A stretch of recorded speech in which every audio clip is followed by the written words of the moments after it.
Die Leute sind dahin, wohnen dort und stellen dann irgendwie, nachdem sie eingezogen sind, fest, dass 50% dieser Wohnungen dort auch als zur Flüchtlingsunterbringung genutzt werden, wo keine Klingelschilder am Namen sind, sondern nur Zahlen da sind. Das ist ja kein vernünftiges Miteinander. Deutschland steht unter massivem Druck auf dem Wohnungsmarkt.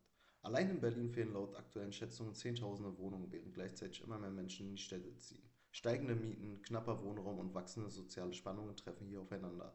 Doch was passiert, wenn aus einem Vorzeigeprojekt für modernes Wohnen innerhalb kürzester Zeit ein Problemviertel wird?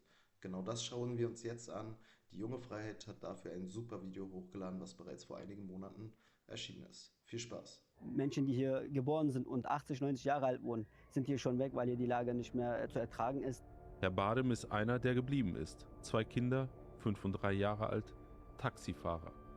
Im April vergangenen Jahres zog er hier ein. Neubau, Balkon, Heizung, alles schien perfekt, bis die ersten Probleme begannen. Die Lage wird immer dramatischer, weil hier Menschen sich nicht kultiviert verhalten, wie wir es kennen. Zum Beispiel, also Familien untereinander prügeln sich. Es werden Teppiche auf dem Boden gewaschen mit Seife und Wasser. Das kennen wir alles so nicht aus Deutschland, die hier aufgewachsen sind. Was einmal als Vorzeigeprojekt galt, ist heute mittlerweile ein Brennpunkt. Ein Ort, an dem Integration gescheitert ist. Das ist ein kleiner Ort mit nicht viel Menschen eigentlich, Stadtteil. Dass innerhalb ein Jahr so viele schreckliche Geschehnisse passieren, auch das ist für die Einheimischen, die hier schon sehr lange leben, aber auch für uns, Deutsche mit Migrationshintergrund. Wir sind das nicht gewohnt und unsere Kinder wollen hier spielen, wir können sie nicht einsperren. Herr Badem hat selbst türkische Wurzeln. Er sagt, es gehe nicht um Herkunft, sondern um das Verhalten. Er sieht Werte verloren gehen, wie Respekt, Rücksicht, Ordnung und wie die Stadt, die alles geschaffen hat, und nun wegschaut. Also vorab, wir wussten nicht, mit wem wir hier wohnen werden. Die meisten Anwohner hier sind ja Neueingewanderte. Ja, was denkt man sich erstmal, wenn man hierher kommt? Schöne Aussicht, schöne Anlage, Balkon, Wohnheizung. Man freut sich erstmal. So kommt man erstmal rein und investiert viel Geld, wie Sie gesagt haben. Und das ist ein Faktor, warum viele eigentlich ausziehen wollen würden hier, schon längst, aber ja, das nicht übers Herz bringen können, so viel investiert zu haben. Immer wieder wenden sich die Anwohner an die Verwaltung, aber die reagiert nicht. Meetings versprechen keine Veränderung. Und was uns am meisten ärgert, ist ja die Küche. Wir investieren da 7.000, 8.000 Euro, damit da eine normale Küche steht.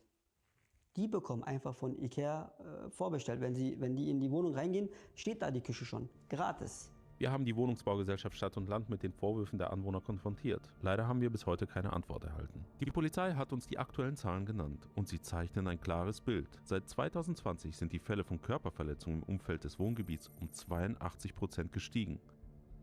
Jede Woche werden 2 bis 3 Ladendiebstähle registriert. Insgesamt hat die Kriminalität seit 2018 um 44% zugenommen.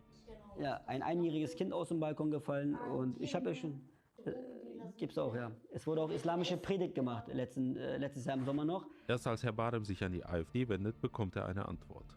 Alexander Bertram, AfD-Abgeordneter im Berliner Abgeordnetenhaus, besucht die Nachbarschaft. Er hört zu, dokumentiert und verspricht, den Fall politisch zu prüfen.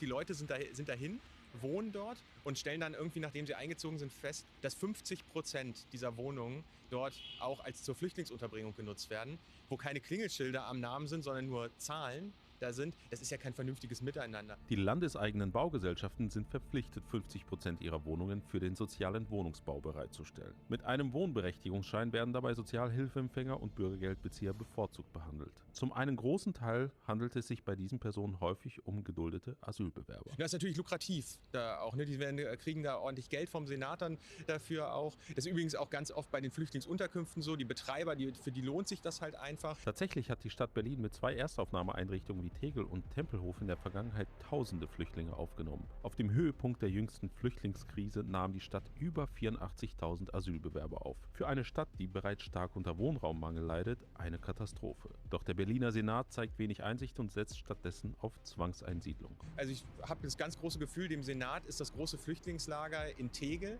ein Dorn im Auge. Die wollen da nicht die negative Berichterstattung haben und die wollen jetzt das irgendwie leerziehen und die Leute überall unterbringen. Was bleibt, ist die Ernüchterung und Frust. Ein Jahr nach dem Einzug ist für die Anwohner das Fass voll. Berlin muss natürlich die Anreize dort abschaffen hier, dass immer mehr hier in die Stadt kommen. Wenn Berlin weiter ganze Viertel ohne Kontrolle neu besiedelt, wenn Integration nur auf dem Papier funktioniert und Verwaltungen wegsehen, dann ist das kein soziales Projekt mehr, sondern Staatsversagen. Was denkt ihr?